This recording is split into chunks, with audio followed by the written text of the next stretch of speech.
Maldito vale dos leprosos, por onde ninguém quer passar, onde vegetam escórias rejeitadas, em que vidas humilhadas de pessoas abandonadas pelo vício segregadas, onde finda-se a jornada e os sonhos simplesmente não existem, onde vivem execrados, comumente ignorados, onde há peste, fome e dor, onde a falta de amor, onde os olhos do Senhor se comovem em tanta dor, maltrapilhos andarilhos perambulando a vegetar, e se entregam por um trago e se vendem pela peste, e se tornam cafajestes perante uma sociedade tão hipócrita, tão omissa, onde o padre faz o sinal da cruz, o pastor não fala de Jesus. Não os vejo empenhados, caminhando lado a lado, neste vale de leprosos. Há tão poucos que o fazem, e os políticos engomados escondem o estigma dos viciados. Pela maioria deles são ignorados, mas são promessa nas eleições, demagogas pré-eleições. E a polícia muitas vezes tão viril com o cacetete, avassala com a peste e exerce violência a quem pede por Deus clemência. Veja o vale dos leprosos, em cada cidade existe um, em cada um existe vários que vegetam nestas trevas. Ó meu Deus, dá-me graça e condição, me ajude a ser cristão, que arregaça suas mangas e chafurda neste vale e se impregne no mau cheiro, para emanar o seu perfume, resplandecer todo o seu lume, neste vale de leprosos, onde já não se vive mais, e se vive é apenas por um trago. Trago dentro do meu peito uma enorme dor ao olhar para este vale e ver tantos a se humilharem e eu nada poder fazer. Eu só estou a dizer que há vida neste vale, mas que já não existe mais. Bendito seja o nome desse Deus maravilhoso que se chama Jesus. Eu gostaria de meditar um texto que se encontra no livro escrito por Mateus, nas palavras de Jesus, a cura de um menino epilético. Parece que não tem nada a ver com esse poema, ou com o prefácio deste livro, mas é apenas uma espécie de analogia. E quando chegaram à multidão, um homem aproximou-se de Jesus e ajoelhou-se, dizendo: Senhor, tem misericórdia do meu filho, que é epilético e sofre muito. Ele muitas vezes cai no fogo e na água. Eu trouxe os seus discípulos, mas não puderam curá-lo. Respondeu-lhe Jesus: ó geração incrédula, perversa, até quando estarei convosco? Até quando vos suportarei? Trazei-me aqui o menino. Jesus repreendeu o demônio e este saiu do menino. E desde aquela hora o menino foi curado. Recapitulando, isso está escrito no capítulo 17, versículo 14 ao 18. Quando eu falei prefácio e fiz esta analogia, eu estou refletindo sobre um livro que eu tenho escrito. E muitas vezes meu coração se angustia. E quantas vezes eu não caminhei sobre o que nós podemos chamar de vale de leprosos. E relacionando este livro é porque o sonho do meu coração sempre foi, e eu peço a Deus que eu não me frustre, já que Deus não se frustra, que eu não me frustre, porque o desejo do meu coração, acima de tudo, é converter esse meu trabalho em uma forma de ajudar pessoas que eu sei que passam por muitas necessidades, muito sofrimento, pais, mães que choram ao verem os seus filhos escravizados pelas drogas. E realmente é frustrante, porque eu lutei muito para que esse livro se tornasse uma evidência. Mas antes de estar caetituando o meu trabalho, tentando fazer um lobby, embora a motivação seja sincera, existe uma realidade muito grande, a realidade de pessoas que se tornaram como zumbis escravizados por causa das drogas. Quando eu falo é porque eu já fiz trabalho de evangelismo. Na verdade, poucas vezes mais fiz, mas sempre procuro me aproximar de pessoas que se tornaram escravos do vício das drogas. E me entristece por demais essa cultura que tem se tentado implementar aqui em nossa sociedade. E digo isso em âmbito nacional. Quando ideologias progressistas tentam de todas as formas arvorar a liberação do uso das drogas. Eu falo isso porque, e também há uma certa empatia relacionada a isso, porque eu já fui um viciado. Cheguei a usar drogas muito pouco, de forma esporádica, porque na época a droga era algo marginalizador. Hoje se discrimina, mas na época em que comecei o meu vício na minha adolescência, era algo marginalizador. E o que me entristece realmente não é só isso, é porque eu li nesse texto, no capítulo 17, fiz uma analogia, porque quantos pais estão desesperados, clamando por um auxílio, tentando arrumar uma maneira de tirar seus filhos desse vale de leprosos, desse caminho desgraçado, dessa terrível síndrome das drogas. Falo isso porque o livro chama-se Síndrome das Drogas.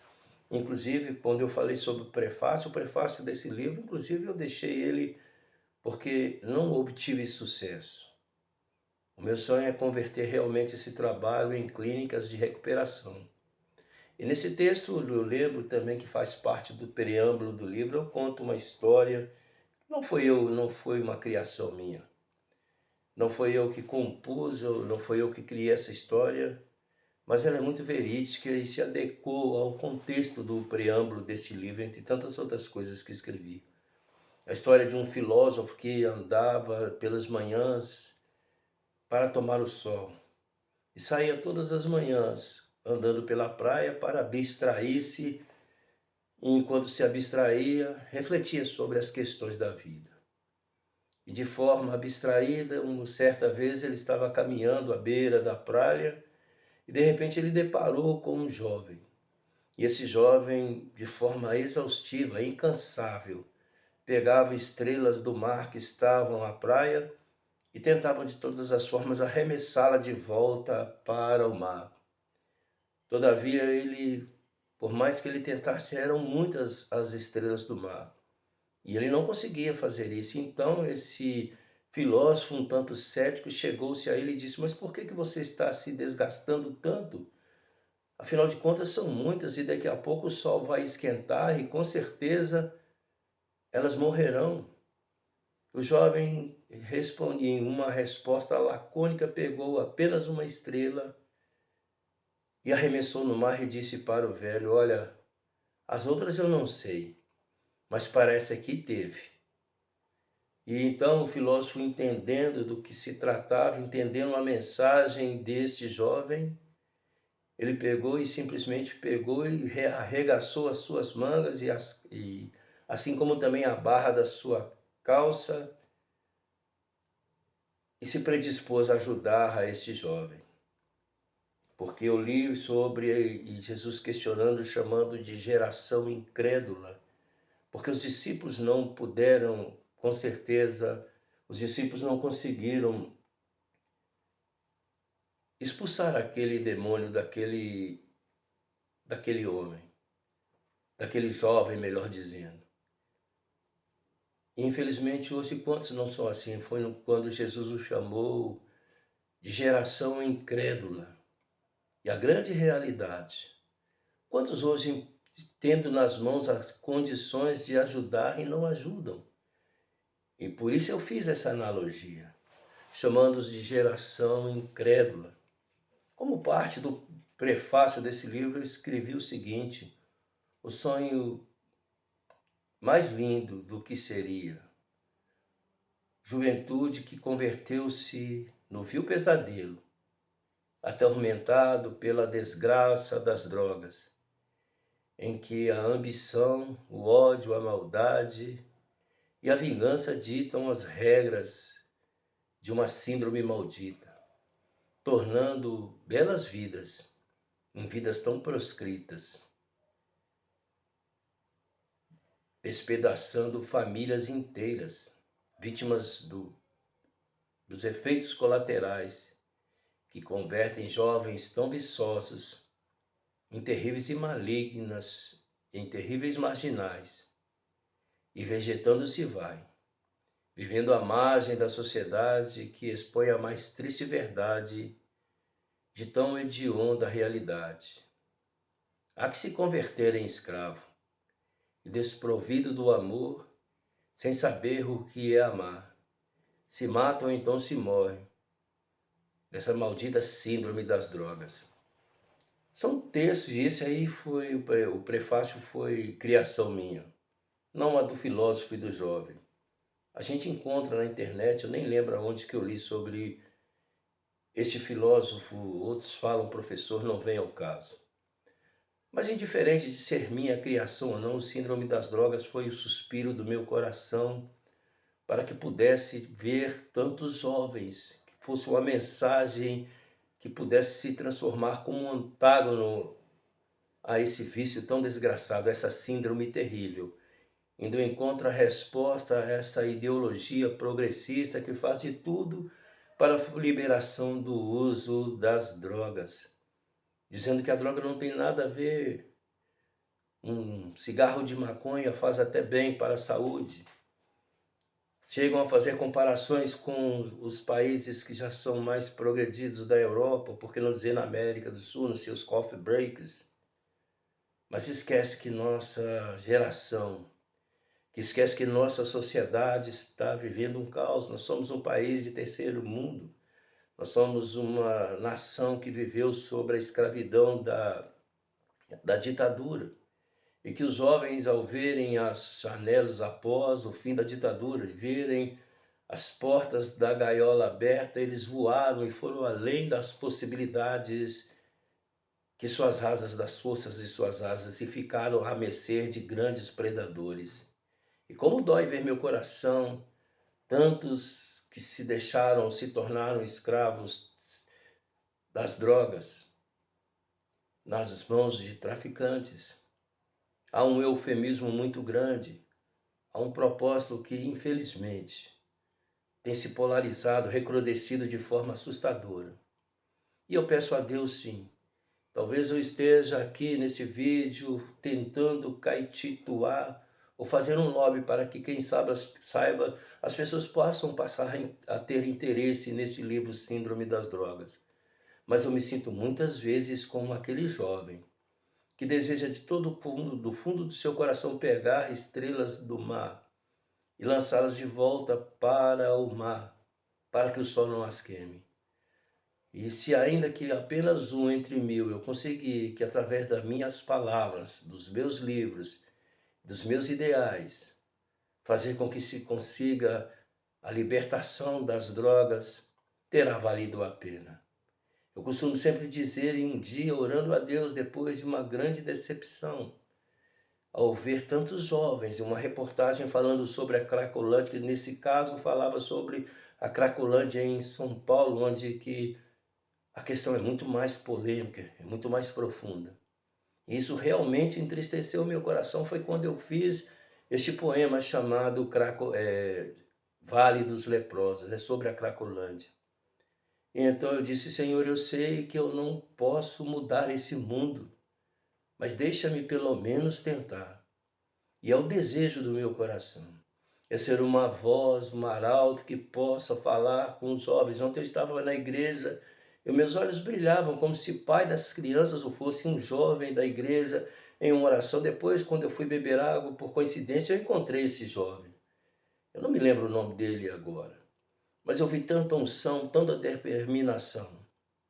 Enquanto a resposta, quantas vezes eu passo pelas ruas aqui próximo de casa, eu vejo jovens num caminho tão contraditório, como zumbis obstinados, obcecados por um cigarro de maconha, por um pino de cocaína.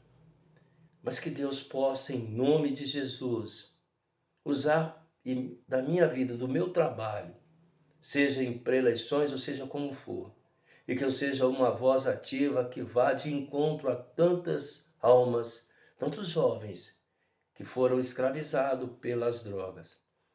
E tal qual como eu li neste texto aqui. Aqui é claro que estava falando sobre um pai angustiado, sobre um pai que estava com a alma abatida, porque o seu filho não conseguia se libertar do seu sofrimento. E quantas vezes nós vemos nossos pais, nossas mães, com a alma abatida, com o coração angustiado, não porque o filho está endemoniado ou porque o filho tem algum problema, alguma doença de epilepsia, como era o caso aqui, mas porque o filho está como um endemoniado, às vezes subtraindo coisas da sua casa para trocar por drogas. Quantas vezes nós vemos, nós convivemos com situações adversas, onde somos roubados para que esses jovens possam satisfazer os seus vícios. E quantos jovens, eu costumo dizer que a vida de um viciado não vale um cigarro de maconha, porque por causa de um cigarro de maconha se mata. E os discípulos depois quando nós continuamos a ler o que está aqui, os discípulos perguntaram por que não conseguimos, versículo 19 do capítulo 17 de Mateus, por que não conseguimos expulsá-los? Jesus respondeu no versículo 20, por causa da vossa pequena fé. Em verdade vos digo que se tiverdes a fé como um grão de mostarda, direis a este monte, vá daqui para lá, e ele irá, e nada vos será impossível. Direcionando a fé para essa questão, se nós tivéssemos mais empenho e colocarmos em ação a fé, nós poderemos fazer grandes coisas. E ele continua dizendo, esse tipo de demônio, porém, se expulsa senão por meio de oração e jejum. E aqui eu faço uma analogia. É importante, é imprescindível, sim, que venhamos a orar e jejuar. Mas que tal nós, aqueles que estão empenhados nisso, exercer algo mais do que isso, em esforços para que clínicas de tratamento, para que pessoas sejam empenhadas no sentido de haver recuperação para essas vidas. Está em nossas mãos. E eu com certeza acredito que este sonho meu se realizará, não de tornar um escritor famoso com meus livros bombando e eu dando entrevistas em tudo enquanto é lugar. Mas o meu sonho vai muito mais além. Sobressai de forma exponencial a tudo isso. E ainda que eu não consiga realizar esse sonho, quero morrer com o anseio de conquistar, de realizá-lo, de ver jovens como aquele que estava na igreja ontem, que tem um futuro maravilhoso pela frente. Ou seja, jovens que eram escravos das drogas. Não estou dizendo que o jovem de ontem foi um viciado, ele era muito novo, creio que não. Mas quantos jovens que estão aí correndo atrás dos seus cigarros de maconha poderão ser como aquele jovem, cheio da graça, cheio da unção. Depende apenas de mim. Depende apenas de você. Porque Deus com certeza nos dará condições para tal. Bendito seja o nome de nosso Senhor Jesus Cristo. Amém.